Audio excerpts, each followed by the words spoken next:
កៅអីនាយករដ្ឋមន្ត្រីរបស់លោកស្រីផៃថងឋានកាន់តែក្តៅក្រោយផ្ទុះបាតកម្មក្នុងស្រទាប់មហាជនក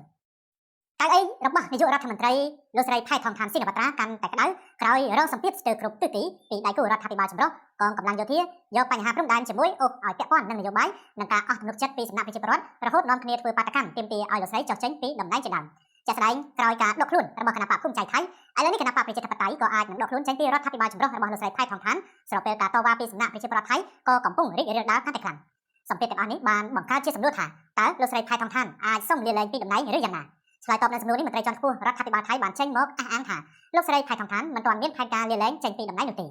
សារព័ត៌មានបានកកបានរាយការណ៍ថាអគ្គលេខាធិការរងគណៈបកប្រជាធិបតេយ្យលោកឆានិនរងសានបានអំពាវនាវឲ្យមេដឹកនាំគណៈបកនេះគឺលោកឆាលឹមឆៃស្រីអនឲ្យពិចារណាឡើងវិញចំពោះការសម្រេចចិត្តក្នុងការបន្តរួមរស់ជាមួយរដ្ឋាភិបាលចម្រុះក្រោយបែកធ្លាយកិច្ចសន្ទនារវាងលោកស្រីផៃថងឋានស៊ីនវត្រាជាមួយសម្ដេចតេជោហ៊ុនសែនប្រធានព្រឹទ្ធសភាកម្ពុជាបើតាមការអះអាងរបស់លោកឆានិនគណៈកម្មាធិការប្រតិបត្តិរបស់គណៈបកកំពុងពិចារណាថាតើខ្លួនគួរបន្តជាសមាជិកនៃរដ្ឋាភិបាលចម្រុះដែលដឹកនាំដោយគណៈបកភឿថៃឬយ៉ាងណាការពិចារណានេះធ្វើឡើងក្រោយគណៈបកភូមិใจថៃដែលជាគណៈបកមានអាសនៈដ៏ច្រើនជាងគេលំដាប់ទី2នៅក្នុងជួររដ្ឋាភិបាលចម្រុះបានដកខ្លួនចេញពីរដ្ឋាភិបាលចម្រុះនិងប្រកាសធ្វើគណៈបកប្រឆាំងទន្ទឹមនឹងរងសម្ពាធពីការបដិសម្ព័ន្ធភាពរបស់គណៈបកចម្រុះលោកស្រីផៃថងឋានក៏កំពុងរងសម្ពាធពីចលនាបាតកម្មរបស់មហាជនដែលទាមទារឲ្យលោកស្រីលាលែងចេញពីតំណែងនិងធ្វើការរំលាយសភាផងដែរការផ្ទុះបាតកម្មនេះកំពុងរាលដាលពាសពេញប្រទេសថៃជាពិសេសនៅទីក្រុងបាងកកខេត្តនគររាជសីមា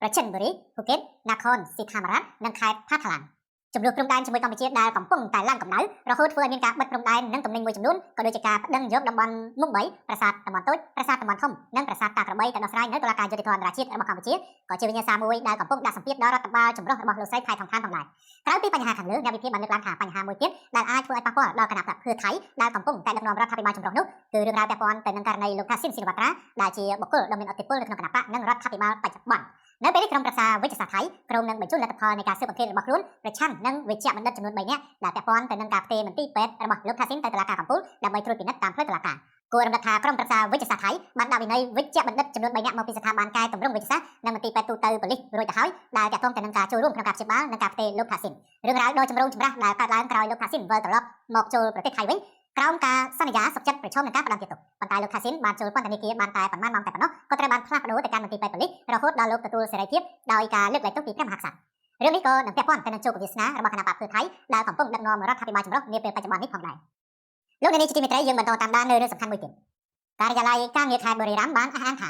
ពលករខ្មែរដែលកំពុងធ្វើការនៅក្នុងខេត្តភាគឦសានរបស់ថៃមួយនេះមិនចង់ត្រឡប់មកកម្ពុជាវិញនោះទេដោយសារតែខ្លាចបាត់បង់ការងារដែលទទួលបានប្រាក់ខែខ្ពស់ហើយទន្ទឹមនេះក្រុមការងារថៃទទួលបន្ទុកគ្រប់គ្រងស្ថានភាពព្រំដែនកម្ពុជាថៃក៏បានចេញសេចក្តីប្រកាសបន្ទាន់មួយថាថៃគ្មានគោលនយោបាយបញ្ជូនពលករខ្មែរមកកម្ពុជាវិញនោះទេដែលផ្អែកទៅលើមូលដ្ឋានមនុស្សធម៌នេះបញ្យល់តាមការចុះផ្សាយរបស់កាសែតបាងកក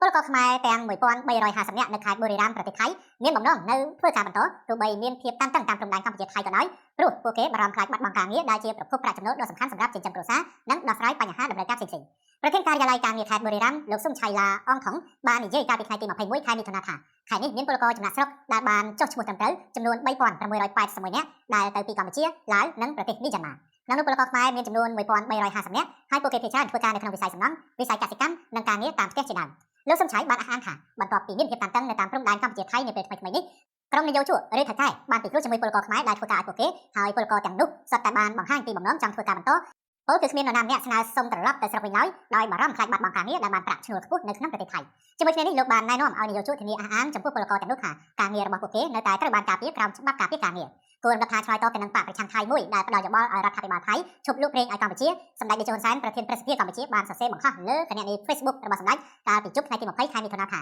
បញ្ហាពលករពេលមុនពួកអ្នកមើលងាយនឹងរឿងអើងពលករខ្មែរនឹងយកពលករខ្មែរធ្វើជាចំណាក់ខ្លាំងផងនិងគំរាមកម្ពុជាផងតែពេលដែលកម្ពុជាប្រកាសទទួលយកពលករពេលនេះពួកគេបែរជាយកចិត្តទុកដាក់នឹងលួងលោមពលករព្រោះបើពលករខ្មែរចាក់ចេញរោងចក្រកសិដ្ឋានក្រុមហ៊ុនការដ្ឋានសំណង់មួយចំនួនអាចត្រូវបិទទ្វារព្រោះខ្វះកម្លាំងពលកម្មសម្ដេចតេជោបានលើកឡើងថាបើពួកអ្នកក្លាហានសូមពួកអ្នកបណ្ដេញពលករខ្មែរសាកល្បងថាតើវានឹងប៉ះពាល់សេដ្ឋកិច្ចថៃខ្លះដែរឬទេតែព័ន្ធបញ្ហាប្រេងក៏ដូចគ្នាសូមសាកល្បងមើលចុះតើគួរសួរក្រុមហ៊ុនថៃ PTT ជាមុនសិនព្រោះក្រែងវាងាប់ក្រុមហ៊ុនរបស់ថៃដែលកំពុងមានស្ថានីយលក់ប្រេងនៅកម្ពុជាឬក៏ត្រូវឲ្យក្រុមហ៊ុនប្រេងរបស់ថៃទៅទិញប្រេងពីប្រទេសផ្សេងមកលក់នៅកម្ពុជាហើយកាលពីយប់ថ្ងៃសៅរ៍ទី21ខែមិថុនាក្រុមការងារគ្រប់គ្រងស្ថានភាពព្រំដែនកម្ពុជាថៃក៏បានចេញសេចក្តីប្រកាសបន្ទាន់មួយថាប្រទេសថៃគ្មានគោលនយោបាយបញ្ជូនពលករខ្មែរមកកម្ពុជាវិញនោះទេហើយនៅតែបន្តអនុវត្តតាមគោលការណ៍ផ្អែកលើមូលដ្ឋានមនុស្សធម៌សូមបញ្ជាក់ថាយោងតាមការបញ្ជាក់របស់អ្នកនាំពាក្យក្រសួងការងារនិងបណ្ដុំបណ្ដាលវិជ្ជាជីវៈរបស់កម្ពុជាពលករខ្មែរដែលកំពុងធ្វើការនៅក្នុងប្រទេសថៃមានចំនួន1.2 លាននាក់ដែលបានផ្ញើថវិកាត្រឡប់មកកម្ពុជាជាមធ្យមប្រមាណ $2,100 លានក្នុងមួយឆ្នាំ